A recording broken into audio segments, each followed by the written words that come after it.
guys, welcome back to the channel. I'm about to show you a video of Bass doing an interview. He's telling you about when he fought these Swedish bouncers, and they came at him and he was drunk, and it's easy. Bouncers always trying to fight drunk people, you know what I mean? It's 5 sober guys to take on 1 drunk guy. But he said he didn't want to fight them, and they kept going on him. And as a fighter, I know what he's talking about, because whenever I used to go to the bars, I used to have my back to the wall, always expecting a fight. Because when you look like a fighter, these guys are always looking out to fight you. And this shit kind of happens in the real world. But I'm about to show you this video.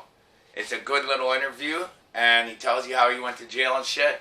If you like my videos, subscribe, guys. Thanks. Take a fight with me, but most of the time, when I say that I don't want to fight, they become more violent because they think I'm scared.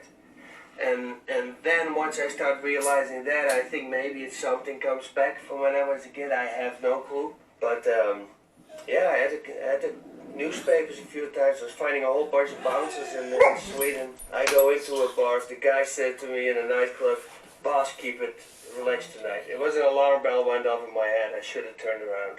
I knew right away that they were going to pick a fight. Sure enough. They picked a fight. They took me to the side. They said, "You gotta leave because you're bothering the customers with your jumping around." I said, "Okay, I'll leave. I don't want any trouble." And they didn't expect that. So they pushed a finger on my chest. That's one thing I really don't like, and that's that. You don't want to do this to me.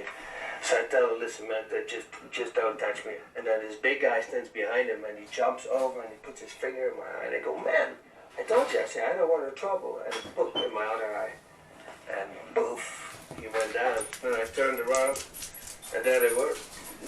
That was a nightmare because, you know, you're fighting guys, and if you drop one, he gets up again because you're fighting the other dudes, you know. There was this thing in a wall. There's a hole in the wall with a little pipe in the front, and there were broomsticks behind there. Just the sticks. And I fall against that thing, and I grab a stick, and I think, I shouldn't do this, because if I grab one, they're gonna grab one. So I let it go, and then I heard the sound. They took the sticks out, and I go, shit, I should have taken the stick.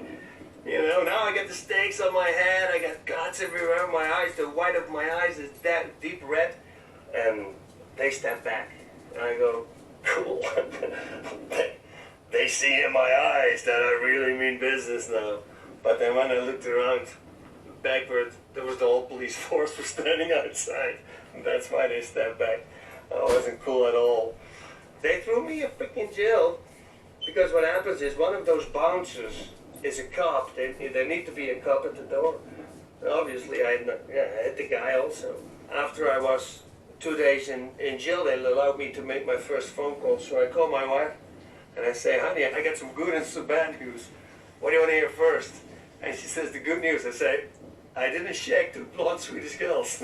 It says, "What's the bad news? I'm in jail." Do you think this is funny?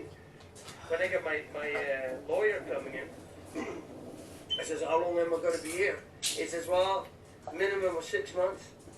I said, whoa, what are you saying? He said, 6 months? I said, "Yeah." I said, "But they started." She says, "Yeah, but you had a cup. You know, you had a cup." In jail, the guards were all fans. So I had a TV, a VCR. I was playing cards with the guys. And I had coffee, cookies. It was the best, you know. Of course, it's not the best, but it's funny afterwards. It's not funny at the time. Trust me. If you think you got a heifer, you have to go there. It's a very scary thing. But the bouncers, they throw back the charges. I didn't press charges, and they let me go. Can't turn back the clock, right?